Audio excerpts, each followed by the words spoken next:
YouTuber Nandini కుటుంబ సభ్యుల మోసాలు ఒక్కొక్కటి బయటపడుతూ ఉన్నాయి.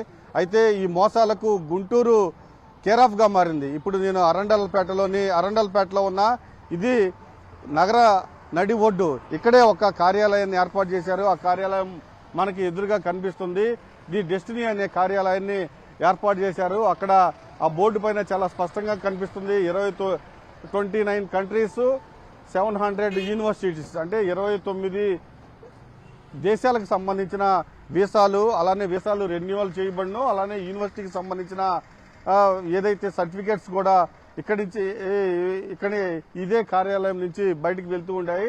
అయితే దాదాపు ఇదే కార్యాలయం నుంచి భారీ స్థాయిలో బాధితులు ఉన్నారని తెలుస్తూ ఉంది. ఈ గుంటూరు చుట్టుపక్కల జిల్లాలకు సంబంధించి వీసా రెన్యువల్ చేయాలంటే ఇక్కడ ఈ కార్యాలయంలోనే సంప్రదించేవాళ్ళు. ఈ కార్యాలయంలో నందు తండ్రి మోహన్ రావు ఉండేవాళ్ళు. మోహన్ రావు ది డెస్టినీ ఒక బోర్డు ఏర్పాటు చేసి ఇక్కడే గుంటూరులోనే ఆంధ్రప్రదేశ్లో గుంటూరులో మాత్రమే ఈ కార్యాలయం ఉంది.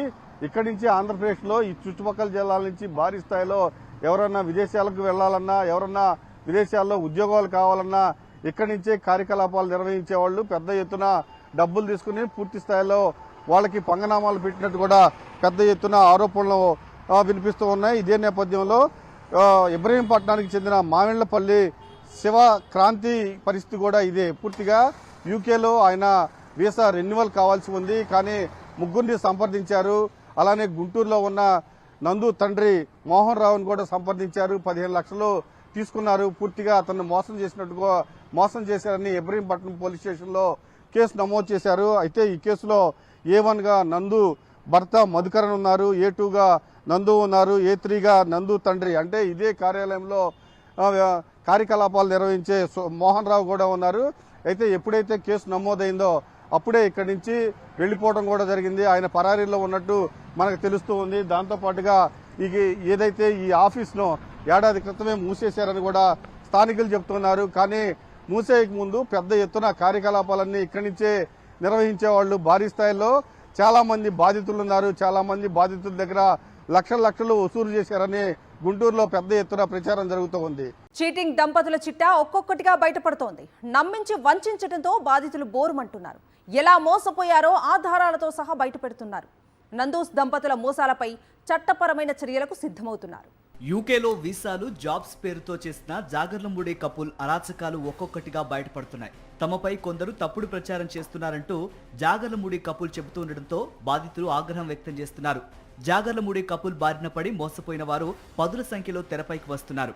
నందూస్ వరల్డ్ మోసానికి పాల్పడ్డారని ఆధారాలను సైతం బయటపెడుతున్నారు. జాగర్లమూడి మధుకర్తో మాట్లాడిన ఆడియోలు, మధుకర్తో చేసిన వాట్సాప్ చాట్స్తో పాటు ఆయన సూచించిన వారికి మనీ ట్రాన్స్ఫర్ చేసినట్లు ప్రూఫ్స్ బయటపెడుతున్నారు బాధితులు. యూకేలో జాబ్ కోసం ప్రయత్నాలు చేస్తున్న గౌతమికి జాగర్లమూడి కపుల్ కన్సల్టెన్సీ గురించి తెలిసింది. దీంతో అందరిలాగే నిజమైన కన్సల్టెన్సీ అని నమ్మిన గౌతమి జాగర్లమూడి కపుల్ ట్రాప్ లో పడింది. వారు చెప్పిన వారికి అడిగినంత మనీ ట్రాన్స్ఫర్ చేశారు గౌతమి. మొత్తంగా అక్షరాల 18,000 యూకే పౌండ్స్ ను ట్రాన్స్ఫర్ చేశారు. అయినప్పటికీ జాగర్లమూడి మధుకర్ హామీ ఇచ్చినట్టుగా డిజిటల్ మార్కెట్ అనలిస్ట్ జాబ్ గౌతమికి రాలేదు. దీంతో జాగర్లమూడి మధుకర్ కు గౌతమి భర్త ఈమెయిల్ చేసి జాబ్ గురించి గట్టిగా నిలదీశారు. అయినప్పటికీ జాగర్లమూడి మధుకర్ నుంచి ఎలాంటి రెస్పాన్స్ రాకపోవడంతో చట్టపరమైన చర్యలకు సిద్ధమవుతున్నారు గౌతమి దంపతులు. స్క్రీన్ షాట్స్ పెట్టానండి రెండు. ఓకే చూడండి, నా మెట్రో బ్యాంక్ నుంచి చేశాను అనమాట. అది అప్లై చేస్తారు కదా, ఇది అప్లై చేస్తానండి. అది అప్లై చేసి అప్డేట్ రెజ్యూమ్ కూడా మీకు పెట్టాను అనమాట. అందుకని నా వైఫ్ది. సరే సరే, ఇంకోటి అకౌంట్ ఇంకోటి ఇస్తాను ఇంకోనికి.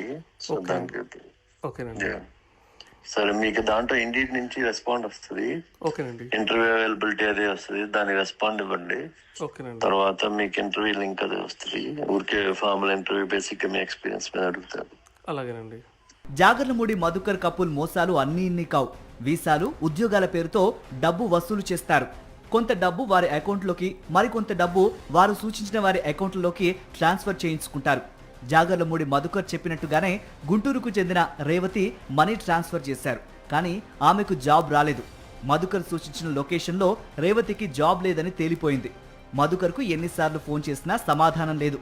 దీంతో గుంటూరుకు చెందిన రేవతి కూడా జాగర్లమూడి వారి జాబ్ మోసాల బాధితుల జాబితాలో చేరిపోయారు. మరో బాధితురాలు అఖిల కుమారి అనే మహిళను అనేక ఇబ్బందులు పెట్టారు జాగర్లమూడి మధుకర్. వీసా జాబ్ అంటూ పెద్ద మొత్తంలో డబ్బులు తీసుకున్న తర్వాత అఖిల కుమారి ఫోన్ కాల్ కు రిప్లై ఇవ్వలేదు జాగర్లమూడి మధుకర్. తన వీసా గడువు ముగుస్తుందని, తాను ప్రెగ్నెంట్ నని, జాబ్ ఇవ్వలేకపోతే మనీ రీఫండ్ చేయాలని జాగర్లమూడి మధుకర్ను కోరారు. అయినా జాగర్లమూడి నుంచి ఎలాంటి ఆన్సర్ లేదు. అప్పుడప్పుడు వాట్సాప్ మెసేజ్కు రిప్లై ఇస్తాడు. కాల్ చేస్తే మీరెవరు, ఫోన్లో డేటా అయిపోయిందంటూ నిర్లక్ష్యపు సమాధానం చెబుతున్నాడు. ఇలా జాగర్లమూడి దంపతుల జాబితాలో చిక్కి జీవితాలే తలకిందులైన బాధితులు ఇంకెందరో. యూట్యూబర్ నందు అలియాస్ జాగర్లమూడి రమానందన ఆమె భర్త జాగర్లమూడి మధుకర్ చుట్టూ మరింత ఉచ్చు బిగిస్తోంది. వీళ్లపై నమోదైన వీసా రెన్యువల్ ఫ్రాడ్ కేసులో బాధితులు ఒక్కొక్కరుగా బయటకు వస్తున్నారు. ఇప్పటికే ఆంధ్రప్రదేశ్లోని ఎన్టీఆర్ జిల్లా ఇబ్రహీంపట్నంలో వీళ్లపై కేసు నమోదవగా ఇప్పుడు యూకేలోనూ కేసులు నమోదవుతున్నాయి. ఈ క్రమంలో పలు కంపెనీలకు డైరెక్టర్గా ఉన్న రమానందన డైరెక్టర్ బాధ్యతల నుంచి తప్పుకోవటం అనుమానాలకు తావిస్తోంది అంటున్నారు వారి బాధితులు.